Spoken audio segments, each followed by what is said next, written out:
it threw my world into absolute turmoil, because after being in business for 18 years and then all of a sudden going, oh my goodness, now what am I going to do, was an extremely worrying time. I still had other things on the go. I'm a serial entrepreneur. So I actually had a personal training business on the side at the time that I'd set up, and I still had the dance studio, but it wasn't the like the what had been with the shops. So pretty much I was just overnight starting again.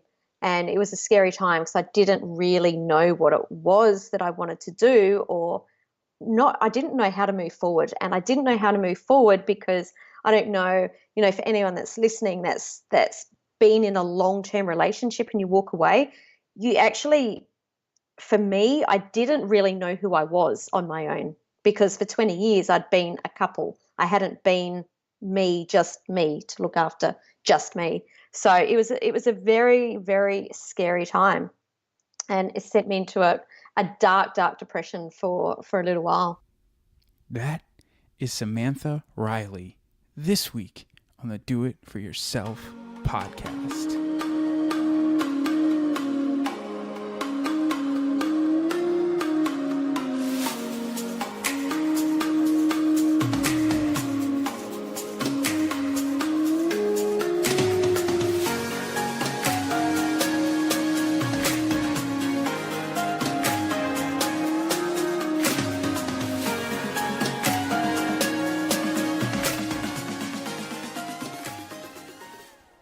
Hey everybody, how's it going? First and foremost, right off the bat, I would like to apologize for the audio quality in the intro-outro of last week's episode. I had changed the settings on my recorder to try and improve the audio quality, and in fact, it did the exact opposite, and it turned it completely on its head, and it sounded pretty bad, in my opinion. So I just wanted to apologize for that. I like to deliver a top quality podcast to you listeners who are supporting this show, and so I am extending my apologies for the poor audio quality in last week's intro and outro. This week on the podcast, I had the absolute pleasure to sit down with Samantha Riley. And Samantha had gotten in contact with me about coming on the podcast, and I had a chance to read up on her story a little bit, and I was very, very interested in learning some more about her and her journey on building not only one business, but building multiple businesses, and climbing out from her rock bottom when she was divorced and things went awry, and the company and essentially the carpet was just ripped out from under her. So I don't want to give too much away. I want to let Samantha tell the story, but this is a really good one, and I feel like I say that about all of my episodes, but that's a good thing, because that means that I'm having some very good conversations, and I'm getting a chance to meet and talk with some really, really amazing people. So this is another amazing episode on the Do It For Yourself podcast, and I am really looking forward to sharing Samantha's story with you. So, all right, well, Sam, let's get going if you're ready to get going, huh? But let's do it. So, first of all, I want to just say thank you so much for getting in touch with me and being willing to come on the show here and share your story. I know that, as we were just talking beforehand, we're going for something very specific here on the Do It For Yourself podcast, and your story it's going to fit in very well, but I think it's a story it's a little bit different than some of the stories that we've had here on the podcast, and so I'm really looking forward to getting into that with you. So once again, thank you for coming on, and I'm really looking forward to this. I'm looking forward to it too. So if you could do me just a little favor and let everybody know kind of what you are up to and what you are doing right now. Sure. So, what I do is work with business owners and entrepreneurs, and I help them to set up what I call a freedom business, which is really creating a business that suits the lifestyle that they want. So, it's about designing the ultimate life for you and then creating a business that helps you achieve that. And the people that I work with are people that have got usually quite an extensive expertise, whether it's in business already or whether it's in a job that they've been in, and help them to really unpack that IP or that intellectual property and develop their thought leadership so that they can combine that with their experience of their life, which, that's what makes us unique, is our unique experiences, and use that to create the business, because our stories and our experiences are, like I said, very unique, and there are people all over the world that are going through problems that you can help them to solve. So that's what I do. And so, what is a typical business that you have helped someone set up? So the type of business that I help them set up is a leveraged service-based, or online courses. It could be Hmm. speaking. It could be programs. It's not a typical business from the background that you come from, because anyone can do this. So let me give you an example. You could be an accountant that's sitting behind your desk every day, seeing customers, doing their tax every day, and you've got skills and experiences that people on the other side of the world might be interested in. It could be you may have built 5 accounting practices, for example. So we might put a program together with how you did that, how you scaled your company to five locations, and you can sell that course to other accountants around the world so that they can replicate that. Or you could be a mother or a father that homeschools your children, and you've been through a whole lot of challenges and you find that it's lonely and you don't have support, and you might be able to put together a program that supports other people that are homeschooling their children and create an online community. So it doesn't really matter what the expertise is or what the knowledge is. What we do is sit down and work out what is it that you love to do? What do you want your ideal life to be like? Do you want to be on the road traveling around the world? Do you want to be at home with your children, not working school hours? Do you want to, own a white house on a hill with a picket fence? Is that your dream? It doesn't matter what your dream is. So we marry up that dream of what you want your life to look like, and, get your experiences and your expertise, and we marry those together and create something that's unique to you. And so, just out of curiosity, out of, let's say, the last handful of clients that you've helped and that come to mind, how Mhm. many of them are one man or one woman shows, and it's just a solo gig? Maybe, let's say, at most they have 2 to 3 other people working for them. They maybe just work very closely with them, an assistant or something like that, somebody who's handling the setting up of meetings. But we're talking about a business that has essentially 5 or less employees, and it's just a very, very small, quote unquote, when it comes to the staffing operation, versus building a company of 500, 1,000 so employees. Yeah, well, absolutely. If you've got 500 or 1,000 employees, you don't have very much freedom. You know Right, what I mean? right. That's what I was You, just thinking. yeah, that's right. So most of these people, actually all of these people, the services part or the delivery part is themselves, and usually maybe one or two people that help them virtually. Maybe they've got contractors that help with specific things. So for me, I've got a small team of 3 full-timers, and then I've got other people that contract maybe just my audio for my podcast, or just my video, or people that contract just for design to take over the overflow. So the way that we set it up is all designed so that you have freedom to do whatever it is that you want to do. So essentially, you are teaching people to do what it is that you're doing, because right now you have the freedoms to go out and travel and do things that you want to do. We were just talking, you said you come over to the States quite a bit. So Mhm. you're teaching people to do what it is that you're doing, but centered around their own passion. Absolutely. And the reason I'm doing that, and I know that we're going to dive into this deeper, is because this is a journey that I went on where I was not in a freedom business, and there was something that happened in my life, and it gave me the ability to redesign what my life looks like. So the journey that I went on, now I'm helping other people because I've walked the path before them. I've made a ton of mistakes. I've learned a lot. So now I help other people to do it with hopefully a few less hiccups. So let's face it, anyone that's in business, there are always going to be hiccups along the way, but I'm helping them to navigate it as quickly and as easily as possible.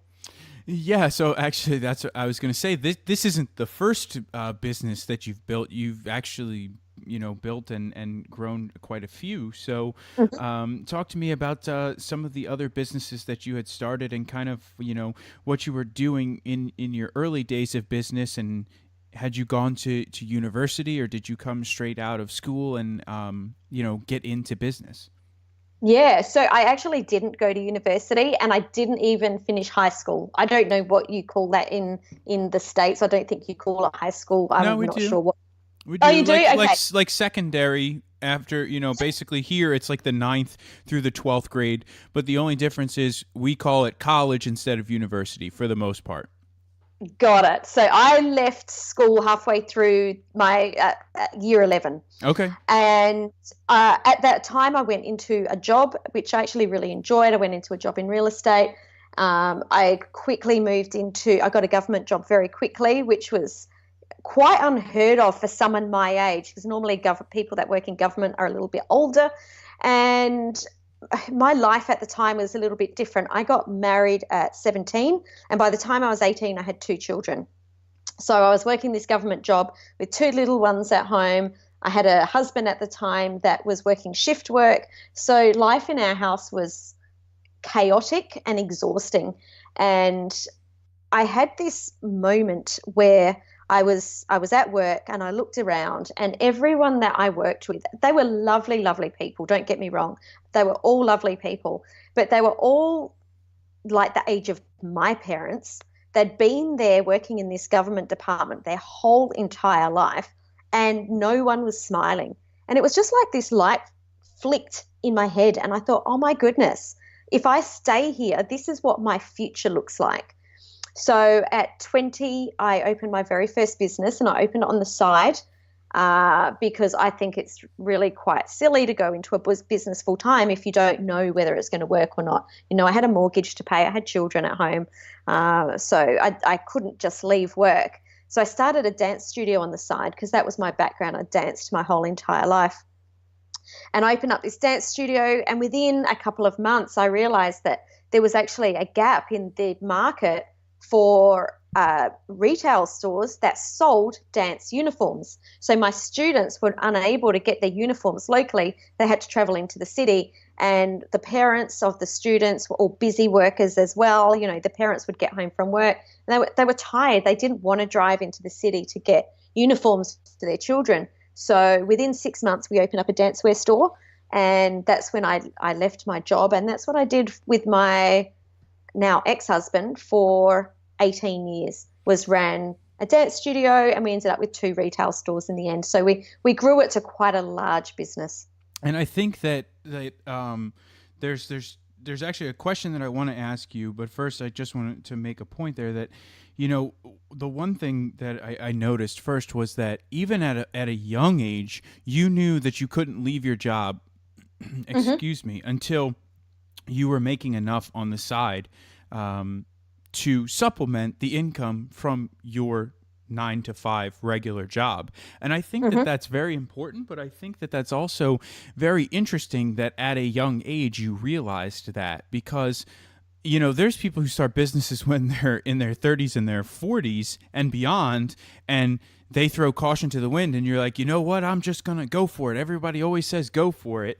And, they just completely forget it. And here you are, in your 20s, and you're thinking to yourself, okay, I'm going to start this, but you know what? It's pretty early to tell. I'm going to stick with this full-time job first, and then let's see how it goes. I think that it's very admirable that you had that sense to make that decision at a young age. Thank you. But, it's funny because I'm going to turn that on its head with the way that I was thinking at the time. For me, it felt like I was throwing caution to the wind because I was already working full time. I had two little ones at home that were only like a baby and another one that wasn't even two. Had a husband that was working shift work. And on top of all of that, I was going to add a part-time business. So to me, that was throwing caution to the wind going, wow, this could break me. This could break my marriage because I'm already so busy. But I didn't want to be in a position where we lost our house or where, I think that financial stresses in a family are the worst kind of stress there is. Oh, absolutely. Absolutely. I completely agree with that one. I think that I would be willing to bet that money causes a very, very large portion of marital issues. Oh, 100%. Yep. And the other question that I wanted to ask you, especially one being an entrepreneur and especially in the early days, you left high school early. You got into real estate, which is usually it's a pretty flexible job. Like, yes, you have a boss and you have somebody who you have to report your numbers to and stuff like that, but you're still for the most part on your own. Like the success of your real estate career is going to be based on the effort that you put out. So, I wasn't actually in sales. I was in the office. I was looking after the salespeople. Okay. So my question was going to be, what were you like when it came to authorities? So, for instance, bosses, principals, and people who were telling you what to do. Hopeless. That's why I left school. That's why I left my job. I get frustrated when people tell me what to do, and when I go back and say, but why? Because that doesn't make sense to me. That system doesn't work. We could be doing this so much easier. We could be doing this faster. We could be doing this with more customer touch points. We could, the way that my mind works, and it always did at school, was, how can we make this better? I'm all about, being the best at whatever it is that we try to do, not at the exception of everyone else, but the best that we can be. So I found that, in the school system or working for other people, that isn't, it's not really highly regarded and I was only young, so it's possibly that they thought, well, who's this kid? She's only 18 or 19. But yeah, that's what frustrated me. I was like, I can do this so much better. Yeah, and that's why I wanted to ask it, because really I think I've only had maybe one or two entrepreneurs who have been on the podcast that have said, no, actually I was great with all my bosses. I liked being in jobs, but it was just, this was really my passion. I never had an issue with kind of quote unquote being told what to do. And, I kind of always just did it and never really questioned anything. But it seems like a majority of the people who have that entrepreneurial spirit all run into the same thing. And they are not usually big fans of being quote unquote told what to do. Mm-hmm. I mean, I didn't lock horns with any of my bosses. I always did what I was told. I actually loved all my bosses, but internally I used to feel a huge frustration. Yeah.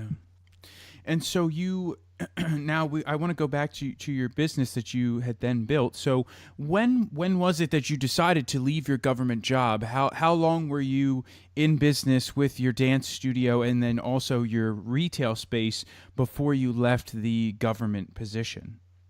I was only in that government position for 6 months once we'd opened our business. So I had the dance studio on the side for, actually it might have been maybe even 7 months.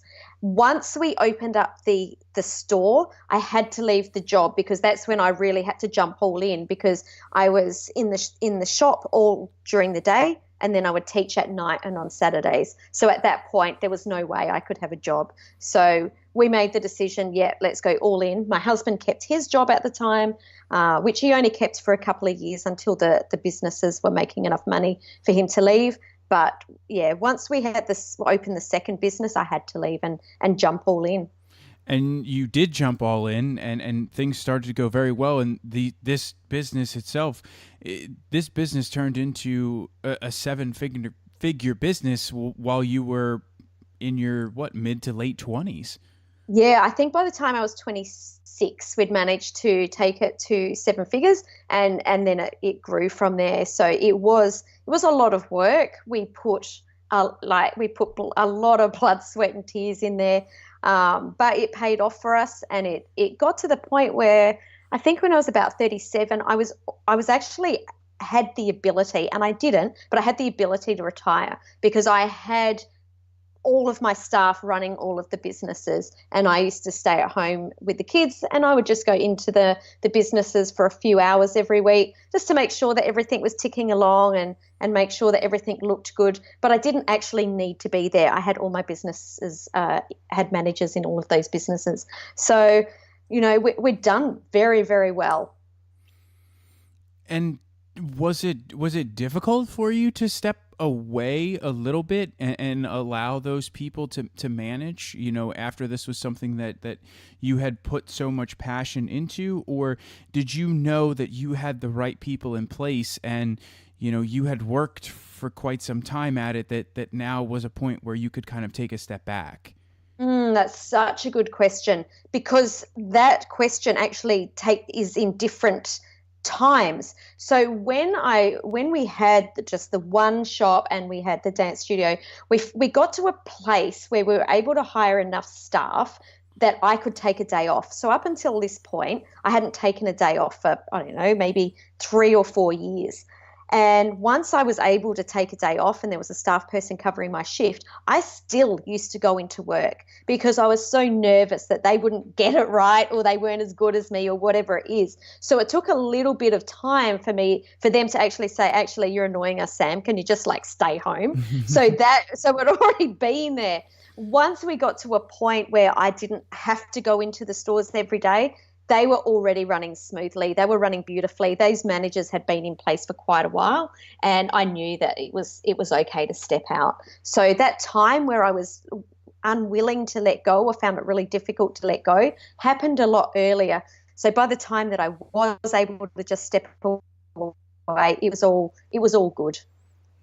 Okay, yeah, and I think that it's usually a case of the first instance where this is your baby, and this is something that you've built, and no one is really ever going to take it as serious as you are. And you will have people who do it, they do it well, they do it very well, but they just don't have quite as much of a passion as you do. But that's because it's yours. You built it. This is your thing, and it's your passion. You may find someone who is, let's say, in this example for dance, you may find someone who is very, very passionate about dance, and they're going to show up and they're going to be very passionate, but they're just not going to have that little extra edge. But it's not theirs. It's not their business. Absolutely. And that's something that I had to learn when I used to think, oh, no one takes ownership like I do. And I guess it did take a little while, and then it did click one day that, well, hang on, of course they don't take ownership like it's theirs, because it's not theirs. Mm-hmm. And I'm the one that reaps the rewards when I put in lots of effort and build this business, but they still get paid the same amount per hour. So I had to really learn that everyone brings something different to the business, and of course they're not going to treat it like their own, because it's not. Now, that's not saying the staff weren't fantastic, because I was super lucky. I had absolutely brilliant staff, but that's what they are. They're staff, and that's why they've got a job, because they want to leave at the end of the day and go home to their family without worrying what's happening.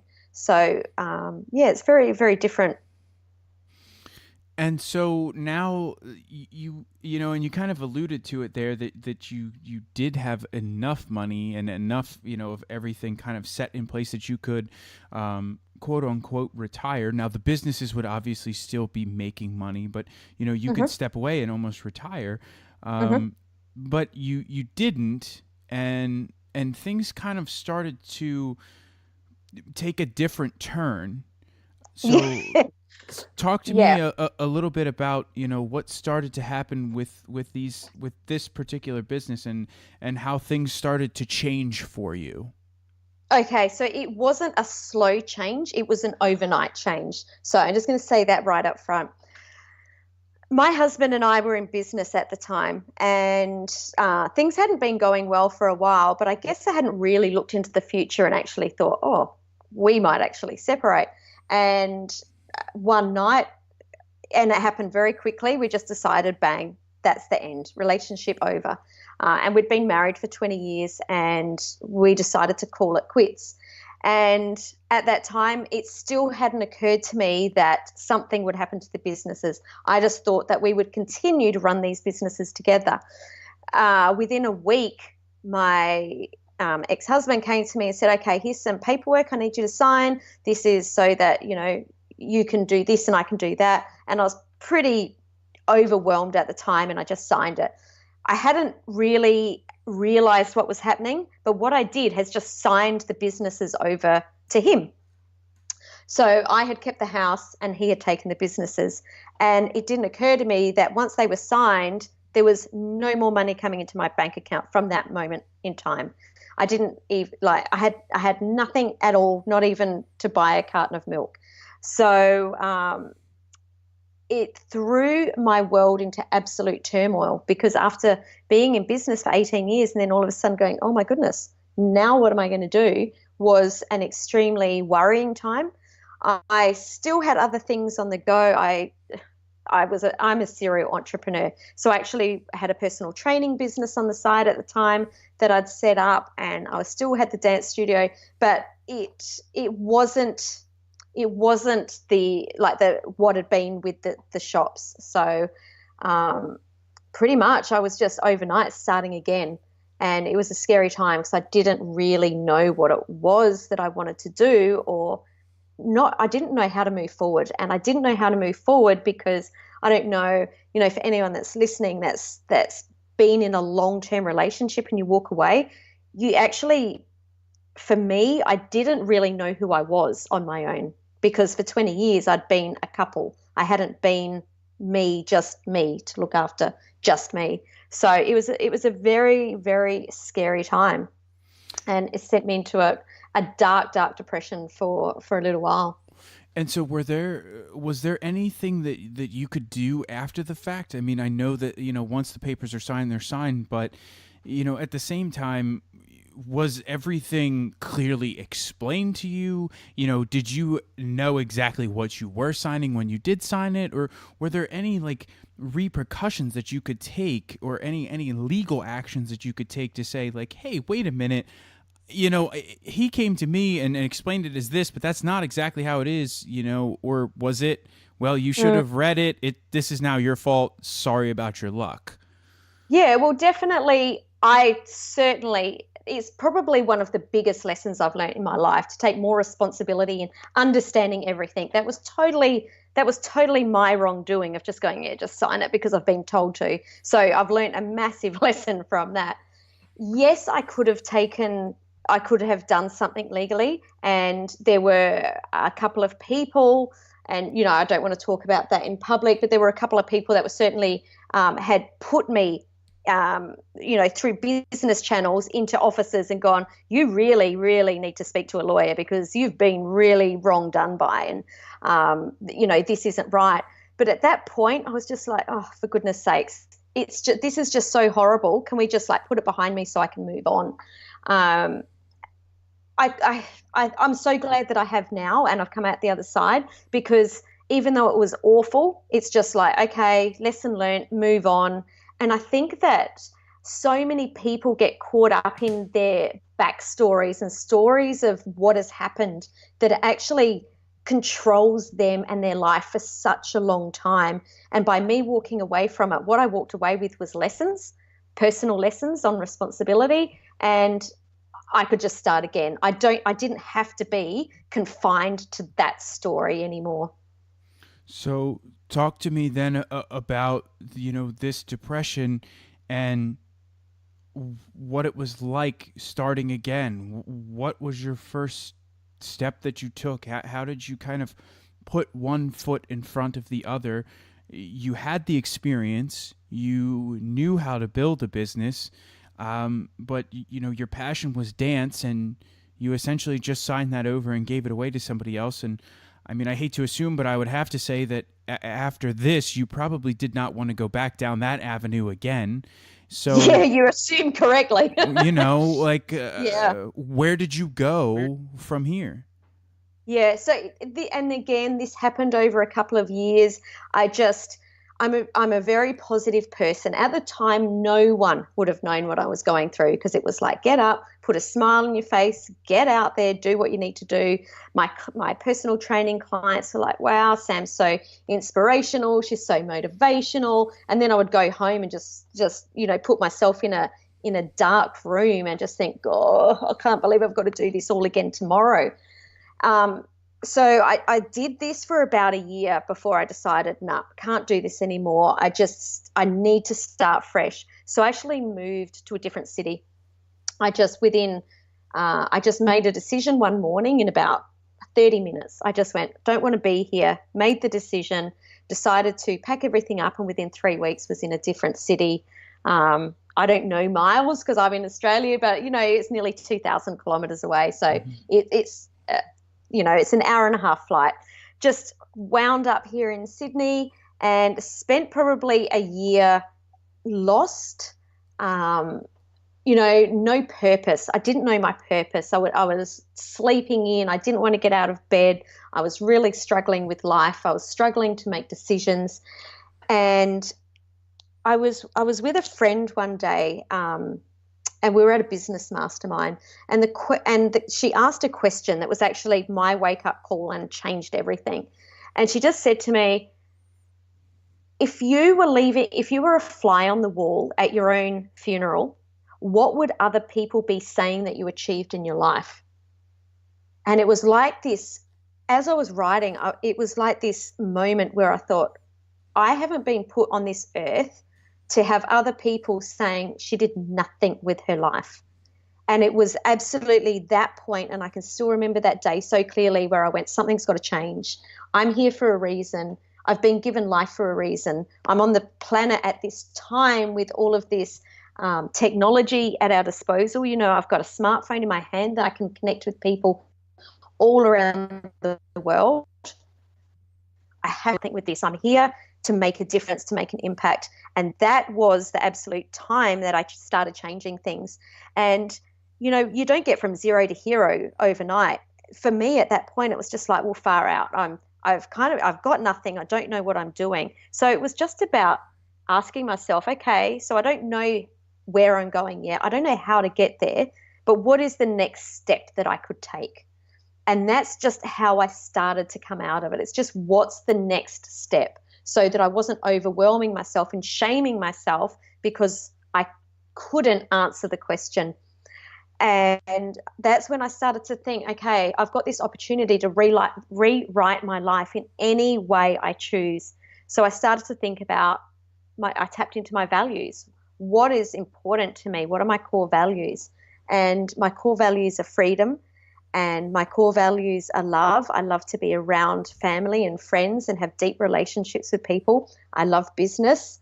I love to be traveling around the world. I love to connect with people. And I love being in beautiful places. I love being by the ocean. I love being, in the Australian bush. I love being in other cities around the world. So I thought, well, with my knowledge that I already have, with my experiences of what I've just lived, how can I use those two and put them together to create this life that I want to get to? And that's how I started building the business that I teach now. And actually, it's funny that you say that, because there's somebody who I follow on Instagram and on Facebook over here. His name is Sean Whalen, and he's very in your face. And some of his posts can be a little much depending on, if it's not for you. But one of the things that he really, really preaches is hitting singles as you know, it goes for baseball over here, and it's just Mm-hmm. you hit a single, and if you hit one single, you get one guy on base, and then the next guy comes up and he hits a single. Well, guess what? Now you have two men on base, right? Mm, Hit another single. Guess what? Now we're at three men on base. You hit a single, we get one guy in. So you just keep hitting singles. Everybody's looking to hit that huge home run, and they're so focused on the huge home run and the big game-winning shot, whatever you want to call it, and no one's focused on doing the little things and hitting these singles. And it's actually the same thing that I tell so many people when they want to lose weight. When I started losing weight, and the people who listen to this podcast are probably tired of hearing this, but it's something that it makes sense. The one thing that I changed is that I started drinking my coffee black. That's the first thing I ever started doing. I ditched the coffee creamer that had flavor and sugar and everything else in it. Now, could I have done something like skim milk? Yes, probably. Could I have done even just half and half as opposed to all this empty sugar? Yes, probably could have. But, the one thing I did was I just started with black coffee, right? And that was a challenge for me. That's the biggest thing, is that it was a challenge. So that first step, it can be small, but it can be challenging as well. So what were some of the first steps that you took to kind of map out this new direction that you wanted to go? And also, if you could, do me a favor, just clue us in here on stateside what the Australian bush is. Oh my goodness! I got you. You used one the other day, and I said I don't say things like that. And you used one. The Australian bush is the outback. It's like the woods, or is it I guess a lot of trees? A lot of trees. So the bush is a lot of trees, but it's not it's not in metropolitan areas. It's out more in the outback. So it's hot. It's hot in the bush. Okay. It's where the kangaroos live and the koalas and all the snakes and all the deadly animals. Okay. Yeah, you guys have a lot of those over there. We have a lot of deadly animals. Yeah, absolutely. Just remind me again what the question was before the bush. So I just wanted to know what some of these small steps that you took, the small but challenging steps to kind of map out this new direction that you were trying to go. Yeah, perfect. So one of the very first things I needed to do was actually work with some people on myself. And that was all around getting my confidence back. So I worked with coaches. I worked with kinesiologists. I did a lot of courses on mindset, because I knew that I needed to be able to come out of this fog. And I knew that I was holding myself back in lots of areas. So that was one of the things that I did, and I still do, all these years down the track. I still work with these kind of people all the time, because I'm very much about always showing up to be the best that I can. But I really embraced it at that time, did a lot of deep, deep inner work. On the business side, what I started doing was actually building my brand and building an audience. I wasn't sure what my niche was going to be back then. So my brand was all about business, and I used to talk about social media and online strategies and business growth, but I didn't choose a niche right from the beginning, because I needed to experiment, start sharing my message and see what was going to resonate with the audience, because this was the audience that were in my world, because I resonated with them.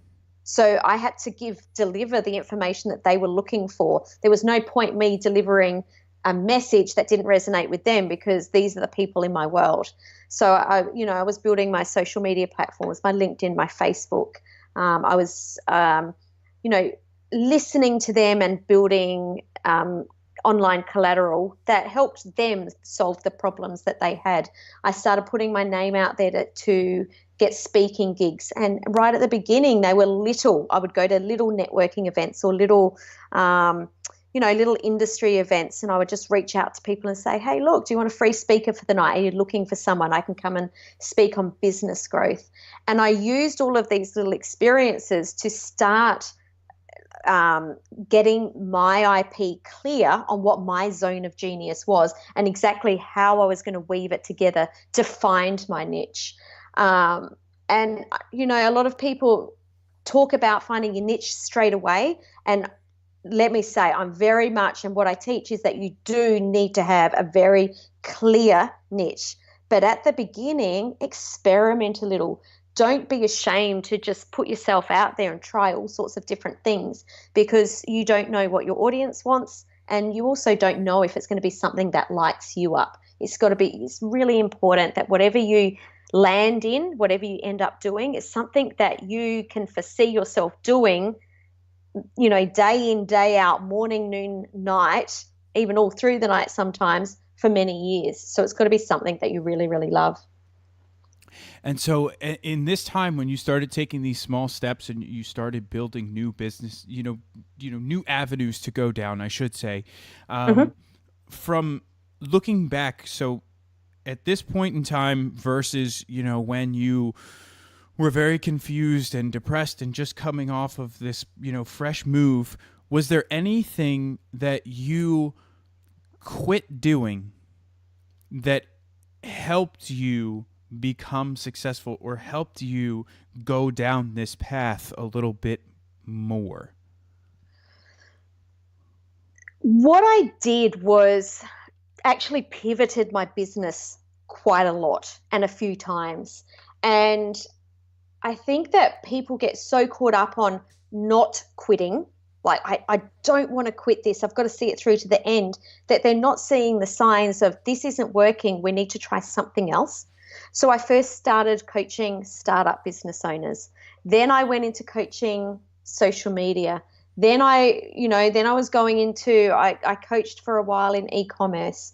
And I pivoted ever so slightly. I built my personal brand, so I was lucky that I could just keep being known for my name and trying these different niches.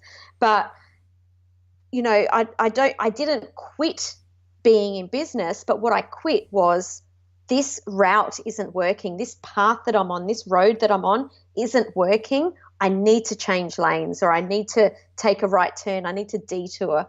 And I did that quite a few times until I landed here. And I think that too many people beat themselves up or don't allow themselves to do that. And in business, it's a very dangerous thing to do. However, at the same time, consistency is key, but don't get confused in that consistency needs to be in the direction of your business and not consistency in what you're doing all day, every day, and showing up, which is where I was consistent. I would show up every day, but I wasn't consistent at that time in settling on a niche at that time. So that was really, that I think that's such a really important factor, that you speak to most successful business people, most of them have got many failed businesses before they get the one that works.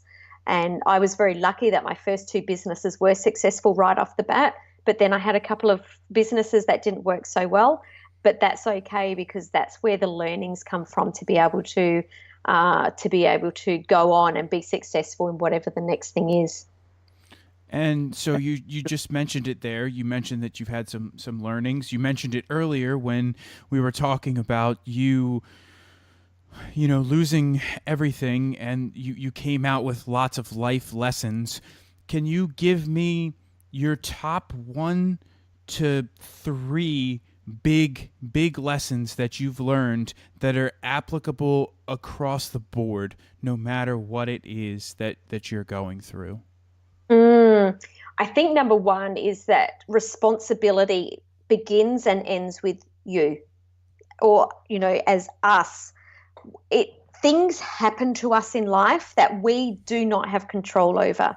But what we do have control over is the way that we react to them.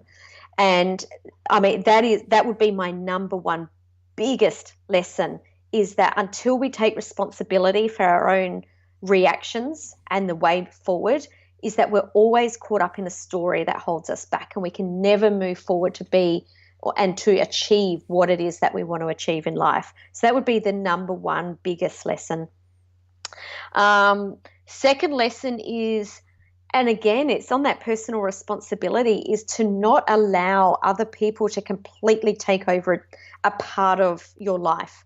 Whether whether it's in, if you're a sports person and you're in training, or whether you're in business and you've got a business partner, or whether it's a husband or wife situation and finances.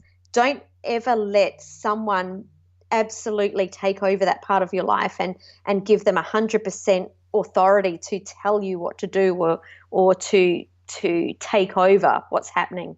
That you always need to understand what's going on, and you always are in control. Even when you listen to someone, and it's someone, a mentor or a coach, you're listening to them, but you're not handing over your power. You're still in control of you. I think that's really, really important. That would be, I guess, the two biggest lessons I've got out of everything in the last few years. And so, how long was it before you felt like you were back on your feet and you were back to, I don't want to say the old Sam, because you're not the old Sam, and you're a No. completely new Sam, but you are now staying true to yourself. So Yes. when did you feel like you were back on your feet and you were Sam?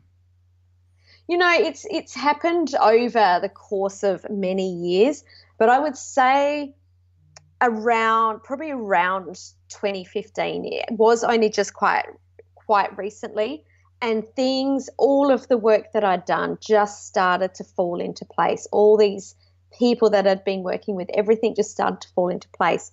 No, in saying that, has the road been effortless and easy and everything's just landed in my lap since then? No, I still have challenges every day. But around that time, I realized that, and you absolutely nailed it in one, I realized this is the person that I always was meant to be. I've just realized that, there's this new Sam that has emerged, and it is, 20 times more powerful than the old Sam, not in a bad way, but wow, like I just felt like a new person, that I'd come out of a cocoon. And, that's when I met my new partner, and we're now married, and everything just I started to really be very clear on what it was I wanted in my life. And it did. I could make the decisions and make the business decisions to ensure that I got my outcomes, and, and started really doing what I'd always wanted to do, which was traveling around the world and thinking that, it wasn't possible. And I started to realize, wow, it is possible, and I am in control. And, this is exciting. It sounds very exciting. And I would love to be able to travel. I mean, I do get to travel, but I don't get to travel around the world. I get to travel more around the United States as of right now. But I think travel is something that I really do love, and I am lucky that I can pair some travel in with my work, and I can pair some travel in with my racing as well. So it's Yeah, totally. that's my favorite thing is that the national championship for the U.S. is in the same city for 2 years at a time. And so then it moves to different cities. So I have been to, the first city that I went to was Omaha, Nebraska, which I would never have another reason to go there. And I wasn't even looking forward to going there, because I was like, what the heck is there to do in Omaha, Nebraska? And that was one of the most fun trips I have ever had. So I love that. it's opened my eyes to some new places. And then last year I got to go to Cleveland, Ohio, which is, a little bit of a bigger city. And it's funny because there was less to do in Cleveland, Ohio than there was in Omaha, Nebraska. And if you have a chance to go to Omaha to speak or do anything, make sure that you go to the Omaha, Nebraska Zoo, because it's up there with one of the best zoos in our country. Oh, it's already added to the list. Just consider that on the list. On that, what you were just talking about, this going back to, for people where they are at the time and what they can do to move forward. The number one thing that you need to be really, really clear on is what it is that you actually want in your life. And coming out of, and I had a happy marriage, but coming out of that marriage where I was working really, really hard, two of the things that I really wanted was fun and adventure. They were two things that I felt like had been missing in my life and not. So I was very, very clear that every decision had to be around fun and adventure. So when my partner proposed to me and we started talking about, well, where are we going to get married? I was like, well, it's got to tick the two boxes of fun and adventure. And I think that a lot of traditional weddings don't tick those two boxes, or definitely don't tick adventure. So we just last year got married. We got on a cruise ship in Seattle. We sailed up to Alaska. We got off the cruise ship in Juneau, got picked up and taken to the helicopter pad, taken by helicopter up to Mendenhall Glacier, and we actually got married on the top of Mendenhall Glacier. So, if I hadn't have been clear that this is what I want, that amazing experience would never have eventuated. That sounds like, talk about ticking the box of adventure. I think you not only ticked it, but you put a big giant X in the box of adventure on that one. Yeah, it was a lot of fun. Now, this is something that I've just kind of started exploring, and I started exploring it a little while ago and realized that I don't necessarily know if I wasn't doing it correctly, or if it was just some people have, I guess, more time than others. I'm not sure, but it's getting into a routine in the morning. And I was trying to go through some of these morning routines that I heard. Obviously they put Jeff Bezos, his morning routine out there, and so-and-so's morning routine out there, and, oh, you should do X, Y, and Z. And I was trying some of these things, and I'm thinking to myself, how in the world do these people have enough time to get all this stuff done, like prior to breakfast? So I threw most of those things out the window, and there's two things, we'll call it, three, that I really, really try and do every single morning. So I wake up and I make the bed, which is odd because I never did that before, but there's so many reasons apparently that you're supposed to make the bed, and it does make me feel good because it's like, okay, I made the bed, I got something done already today, and like I've only been out of bed for 5 minutes. So that's a good feeling, right? So I always do that.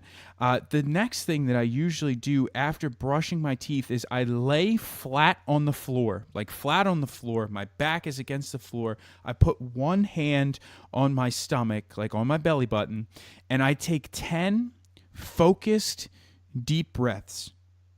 And I'm laying on the floor, I close my eyes, I take 10 very focused deep breaths, and then after the 10th, I kind of just take like a shakeout, and I take a minute, I'm thankful for the day, and then most of the time, it depends, but I'll try and jump in the shower, and I usually finish my shower with a completely cold, turn off all the hot water, 100% cold for about a minute or so, right? So that's my like quote unquote morning routine. And oddly enough, I swear I'm going somewhere with this.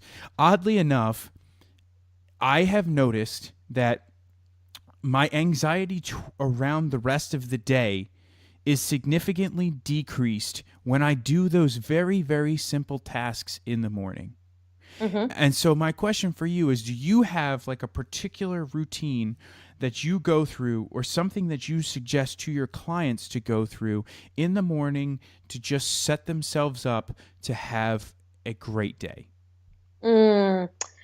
This is such a good question, because what I feel like is happening out in the world is people are saying, this is my amazing morning routine, you should do it.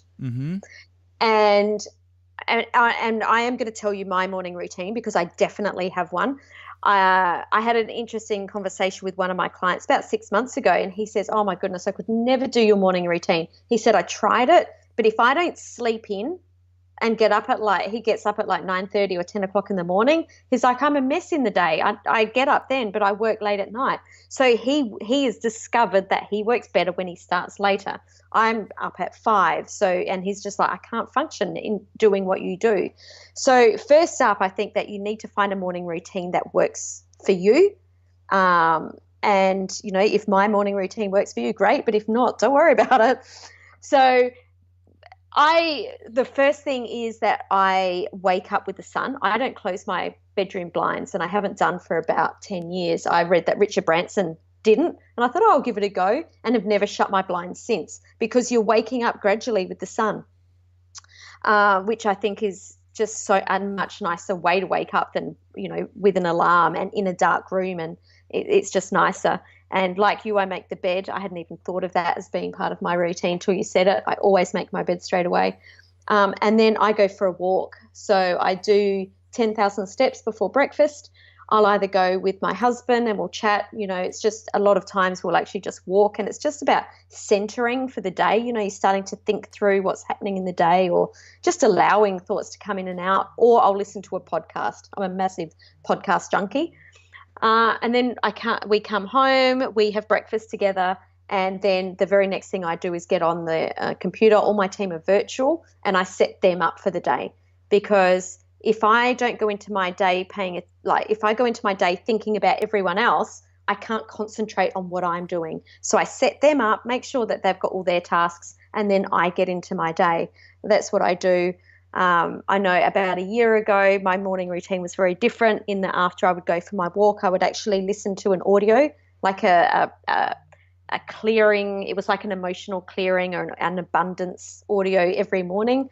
I'm not doing that at the moment. I'm happy just to go for my walk, but that's my routine. And like you, if I don't go for my walk, I find myself scatty for the rest of the day. Yeah, and I think the important thing that you just said, and I said and probably just didn't articulate it as well as you, is that you have to find a routine that works for you. So like in your example, you found the things that work for you, and on the reverse side, in my example, like I don't have time most of the time to meditate for 10 to 15 minutes every morning prior to coffee, plus take a shower, plus do this, plus do that. But you know what I do have time for? I have the time to lay down flat on my back and take 10 deep breaths. And so you just have to really find like what works for you. If you're adding more stress to your day by trying to get through this huge extensive list for a morning routine just because it's something that this top level performer did, it's kind of defeating the purpose. Amen to that. Absolutely. And if that's the biggest thing people get out of listening to this podcast, I think that is probably the most important thing, that you should not be adding stress to your day, to your life.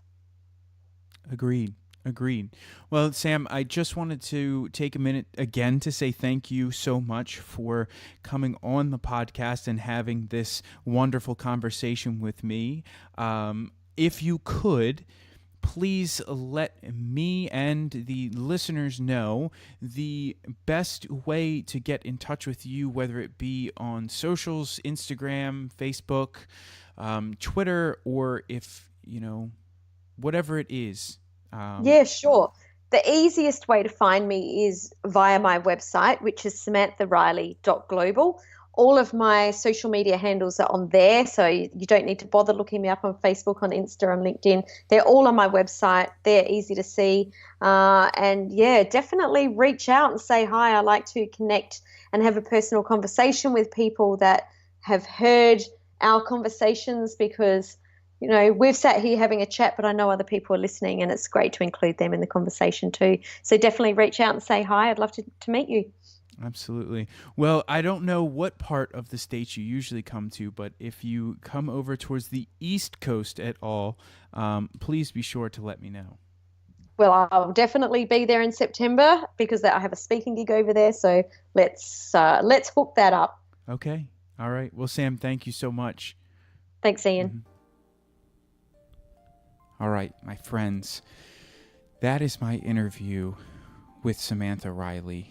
And I hope that one landed well with you. As I said in the intro, I really enjoyed this conversation with Samantha. I really enjoyed how open she was about her story and what happened in her divorce, and some of the things that happened after that, and some of the dark clouds that were overhead for her as she was going through this rebuilding process. So if you think of it, reach out to Samantha on social media, just drop her a message or a comment on one of her posts. Let her know that you listened to this episode and this conversation between us, and let her know what you thought of her story. While you're at it, if you can, please do me a huge favor. Take a minute and leave a review on Apple Podcasts or whatever podcast platform you are currently listening on. I'm not sure how and why the iTunes Apple algorithm works, but with your continued support, this show will then in turn reach more people, and we will be able to continue to spread this message, spread this story of doing it for yourself. So I want to say thank you so much for tuning in. I really look forward to bringing you a great conversation with a special guest, a very special guest for next week's episode. All of my guests are special, so I don't want to discount anything, but next week's episode is very exciting. So I look forward to talking with you then, and I hope that you enjoy.